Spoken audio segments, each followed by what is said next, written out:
Alhamdulillah, wassalatu wassalamu ala rasulillah wa ala alihi wa sahbihi wa mawalah. Fadilatu Sayyidil Walid Al-Habib Abdurrahman bin Syekh Al-Abbas hafidhahullah ta'ala wa ra'ahu wa matanallahu bituli hayatih wa nafa'ana bi'ulumih fid din wad dunya wal akhirah. Amin ya rabbal alamin. وفضيلة الحبائب الشرفاء والمشايخ الفضلاء وجميع الحاضرين الأحباء الأعزاء رحمكم الله. Sangat mengharukan apa yang baru saja disampaikan oleh guru kita Muallim Abdurrahman Nawi, di mana beliau dengan begitu merendah mengungkapkan rasa cintanya kepada para habaib. Saya hanya bisa menggarisbawahi habaib dan muhibbin adalah dua pihak yang tidak boleh dipisah dan tidak bisa dipisah. Antara pecinta dengan yang dicinta itu tidak bisa dipisahkan. Tidak ada pecinta kalau tidak ada yang dicinta, dan tidak ada yang dicinta kalau tidak ada pecinta.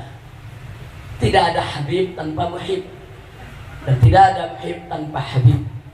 Nah, mudah-mudahan al-habaib dan muhibbin senantiasa disatukan oleh Allah Subhanahu wa ta'ala untuk senantiasa berjuang menegakkan kalimat Allah Subhanahu wa ta'ala.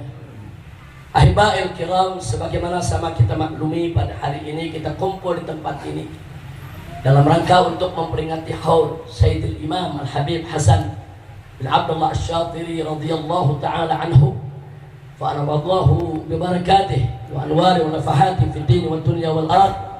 Amin ya rabbal alamin. Ahibail kiram, tadi sudah sama kita dengar manaqib daripada Habib Hasan Asy-Syatiri, yang mana beliau selama hidupnya semenjak muda sampai akhir hayatnya tiada hari tanpa ilmu, tiada hari tanpa takwa, tiada hari tanpa dakwah. Beliau punya hidup hanya dengan ilmu dan takwa. Beliau habiskan seluruh umurnya hanya untuk berdakwah di jalan Allah Subhanahu wa ta'ala. Dengan demikian kami tidak ragu bahwa beliau orang yang kita cintai, guru kita bersama semua. Insya Allah termasuk apa yang Allah firmankan di dalam Al-Quranul Karim. Faqala ta'ala yarfa'illahu alladhina amanu minkum walladhina utul ilma darajat. Allah meninggikan kedudukan orang-orang yang beriman di antara kamu sekalian dan orang-orang yang memiliki ilmu pengetahuan. Darajat, beberapa derajat ditinggikan oleh Allah Subhanahu wa ta'ala.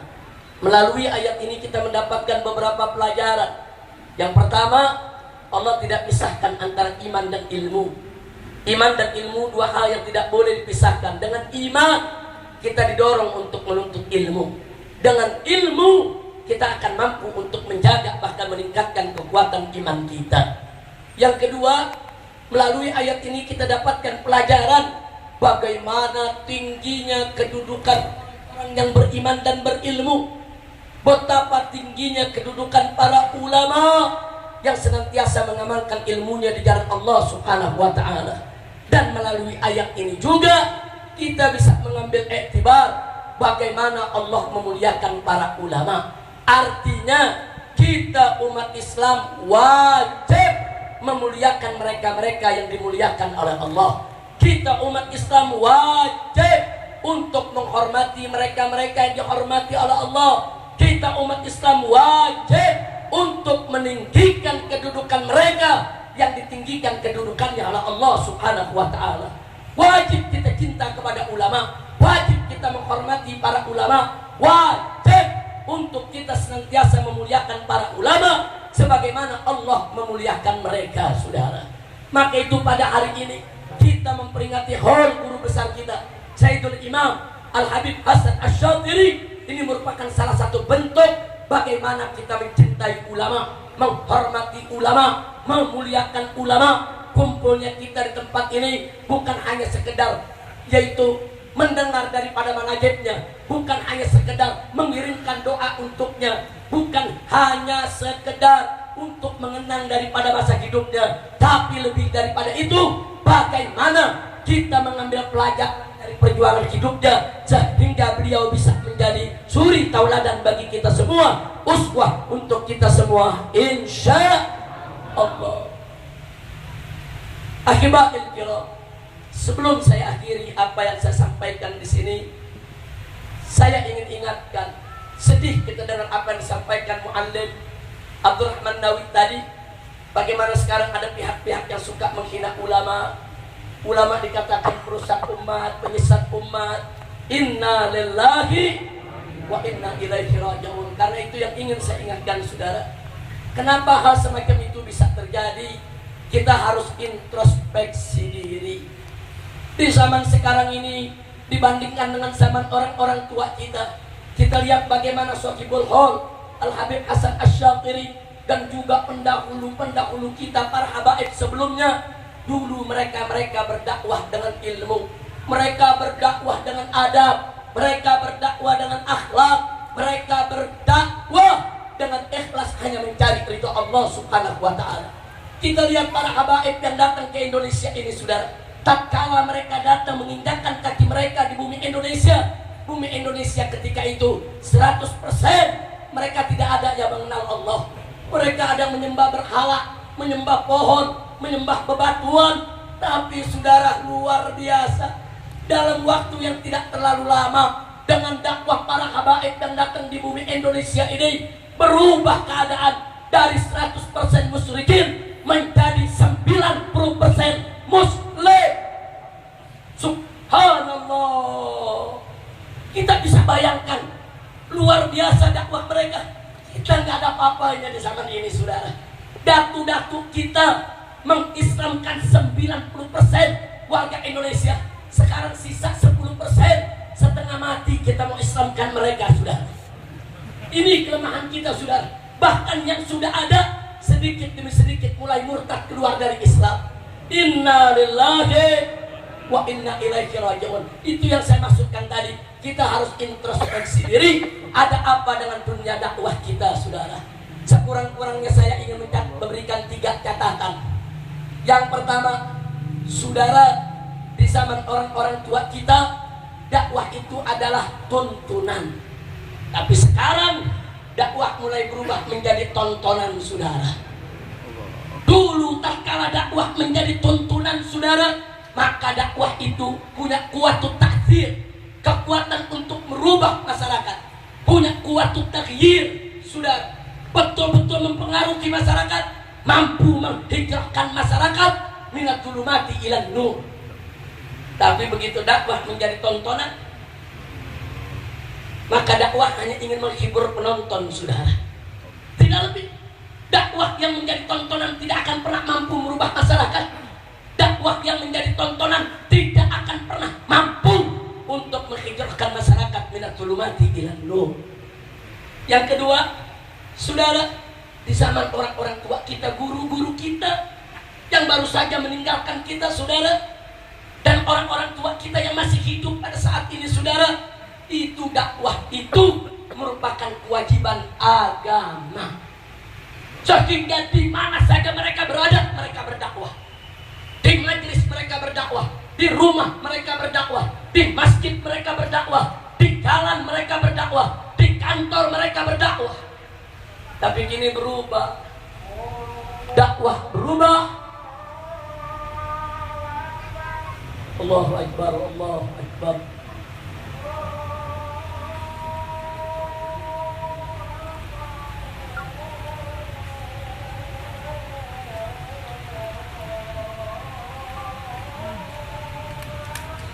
Allahu Akbar, Allahu Akbar.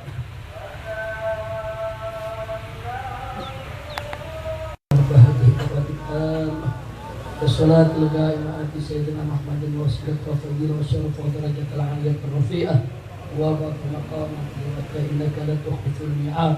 رب اغفر لي ولوالدي وارحمهما كما ربياني صغيرا. صلى الله على سيد المرسلين وعلى صحبه أجمعين والحمد لله رب العالمين. Sedikit saya selesaikan. Jadi yang kedua, bagi orang-orang tua kita, dakwah itu adalah kewajiban agama.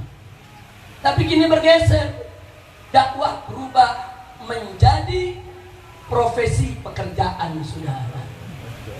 Kalau dakwah sebagai kewajiban agama, di mana saja kita wajib berdakwah. Tapi kalau dakwah sudah menjadi profesi pekerjaan, persis seperti pegawai yang kerja di kantor, saudara. Jalan jam 8, pulang jam 4. Orang kalau sudah dakwah menjadi profesi pekerjaan, tatkala dia dakwah dianggap pekerjaan, saudara. Sehingga di luar daripada konteks dakwah, dia tidak tegakkan lagi nilai-nilai dakwah tersebut, saudara. Jadi jangan kaget kalau di zaman sekarang ini ada orang mengaku dai, mengajarkan orang sholat, tapi dirinya nggak sholat, saudara. Begitu ditanya, kenapa anda nggak sholat? Apa dijawab? Yang penting kan saya udah ngajarin umat sholat wajib, selesai. Tugas sudah saya jalankan. Adapun saya tidak sholat, itu urusan saya dengan Allah. Ini namanya dakwah sebagai profesi, saudara. Tapi kalau dakwah sebagai kewajiban agama, dia wajib untuk melaksanakan apa yang diucapkannya, saudara. Antara ilmu dan amal harus seiring sejalan. Antara apa yang didakwahkannya dan apa yang diperbuatkannya tidak boleh bertentangan, ibadah Allah. Yang terakhir, yang ketiga, dakwah di zaman orang-orang tua kita yang dilakukan oleh guru-guru kita itu merupakan perjuangan yang penuh pengorbanan, saudara. Tapi kini dakwah berubah menjadi bisnis perniagaan, ibadah Allah. Belum apa-apa orang berdakwah, saudara, sudah ada minta persekot, masukkan ke rekening, dia mau jualan dengan dakwahnya, saudara. Ini orang semacam ini nggak banyak, sedikit, segelintir, tapi mereka mengatasnamakan dakwah, mereka mengatasnamakan ulama, mereka mengatasnamakan kiai, mereka mengatasnamakan ustadz, sehingga merugikan citra dakwah itu sendiri, saudara. Akhirnya pada kesempatan ini saya hanya ingin mengingatkan diri saya dan juga semuanya, yuk mari kita kembalikan dakwah kepada rel yang sebenarnya. Satu, dakwah adalah tuntunan, bukan tontonan. Dua, dakwah adalah kewajiban agama, bukan profesi pekerjaan. Tiga, dakwah adalah perjuangan yang penuh dengan pengorbanan, bukan bisnis perniagaan. Kalau dakwah sudah menjadi tuntunan, kalau dakwah sudah menjadi kewajiban agama, kalau dakwah sudah menjadi perjuangan yang penuh pengorbanan, itulah dakwah yang punya kuatul takdir, yang punya kekuatan untuk mempengaruhi. Itulah dakwah yang punya kuatul takdir, kekuatan untuk melakukan perubahan. Itulah dakwah yang memiliki kuatul takwir, kekuatan untuk memajukan umat, kekuatan untuk menghijrahkan umat minal zulumati ilan nur. Amin ya rabbal alamin. Itu saja yang bisa saya sampaikan pada kesempatan ini.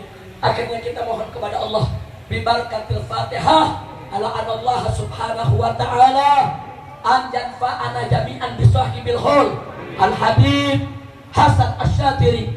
Allah subhanahu wa ta'ala an yanfa'ana bibarakatih wa anwarih wa asrarih wa nafahatih fid dini wa dunya wal akhirah wa ila hadratin nabi sayyidina Muhammadin sallallahu alaihi wasallam. Al-Fatihah.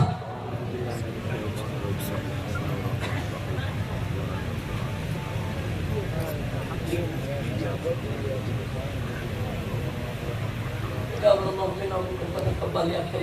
Terima kasih semua kepada para baik dan mulia. Terima kasih kepada Sayyidil Walid Al-Habib Abdurrahman bin Syekh Al-Attas yang tidak segan-segan selalu menegur saya, memberikan nasihat kepada saya kalau ada hal-hal yang memang selalu menjadi perhatian beliau.